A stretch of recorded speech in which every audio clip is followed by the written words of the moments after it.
अस्सलाम वालेकुम। उम्मीद आप सभी खैरियत से होंगे।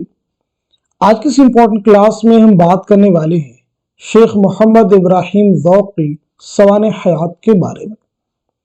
ये सेशन, ये क्लास आप सबके लिए बहुत ही इम्पोर्टेंट होने वाली है।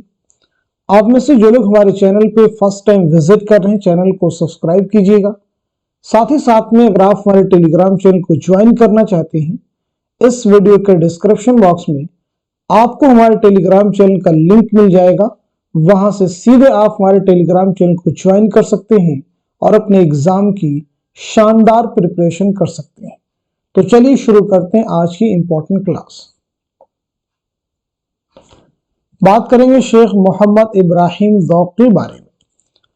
तो सबसे पहली चीज हम ये क्लियर करते हैं, आपका नाम क्या है? तो आपका नाम है शेख मोहम्मद इब्राहिम।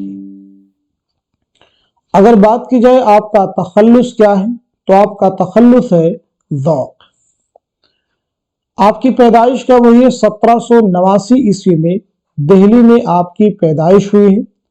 वफात 1854 ईस्वी में दिल्ली ही में आपका इंतकाल हुआ है। अब यहाँ पे देखेंगे एक चीज कॉमन है, यानी आपकी जाए विलादत दिल्ली है और साथ ही साथ में जाए वफात भी आपकी दिल्ली है। आपके वालिद का नाम क्या है? तो वालिद का नाम है शेख मोहम्मद रमजान। ज़ौक़ की इब्तिदाई तालीम हाफिज गुलाम रसूल के मकतब में हुई। ज़ौक़ के पहले उस्ताद हाफिज गुलाम रसूल शायर भी थे और शौक़ तखल्लुस करते थे। इसी मुनासबत से ज़ौक़ तखल्लुस इख्तियार किया। शौक़ के बाद ज़ौक़ ने शाह नसीर देहलवी से मशवरे सुखन किया। बहादुर शाह जफर पहले शाह नसीर से मशवरे सुखन करते थे, उनके बाद ज़ौक़ से और ज़ौक़ के बाद गालिब से। यानी शेख मोहम्मद इब्राहिम ज़ौक़ बहादुर शाह जफर के भी उस्ताद थे। बहादुर शाह जफर ने तख्त नशीन होने के बाद ज़ौक़ को अपनी सल्तनत का मलिक-उश-शुअरा मुकर्रर किया। बकौल मोहम्मद हुसैन आज़ाद, ज़ौक़ ने 19 बरस की उम्र में एक कसीदा लिखा जिसमें तरह तरह की सनातों के साथ 18 शेर 18 जुबान में थे, जिसकी बिना पर अकबर शाह सानी ने ज़ौक़ को खाकानी हिंद का खिताब दिया। अब ये आपको प्रीवियस एग्जाम में क्वेश्चन मिल जाएगा कि खाकानी हिंद किसे कहा जाता है, तो जवाब हो जाएगा शेख मोहम्मद इब्राहिम ज़ौक़। ज़ौक़ कभी दिल्ली से बाहर नहीं गए, वह हमेशा बहादुर शाह जफर के दरबार से वाबस्ता रहे। अब ये लाइन भी आप सबके लिए इंपॉर्टेंट है। चलिए आगे बढ़ते हम लोग। ज़ौक़ की शोहरत सुनकर हैदराबाद के महाराजा चंदूलाल शादा ने ज़ौक़ को हैदराबाद बुलाया, लेकिन ज़ौक़ नहीं गए और ये जवाब दिया, गर्चे है मुल्क दक्कन में इन दिनों कद्र सुखन, कौन जाए ज़ौक़ पर दिल्ली की गलियां छोड़कर। ज़ौक़ और गालिब के दरमियान मुआसिराना चश्मक रही। ज़ौक़ ने मुख्तलिफ उलूम व फ़नून की इस्तिलाहात को बड़ी खूबी के साथ अपने कसायद में बरता है। अब ये आपको प्रीवियस एग्जाम में क्वेश्चन मिल जाएगा कि ज़ौक़ ने यानी किस शायर ने मुख्तलिफ उलूम व फ़नून की इस्तिलाहात को बड़ी खूबी के साथ अपने कसायद में बरता है, तो जवाब हो जाएगा शेख मोहम्मद इब्राहिम ज़ौक़।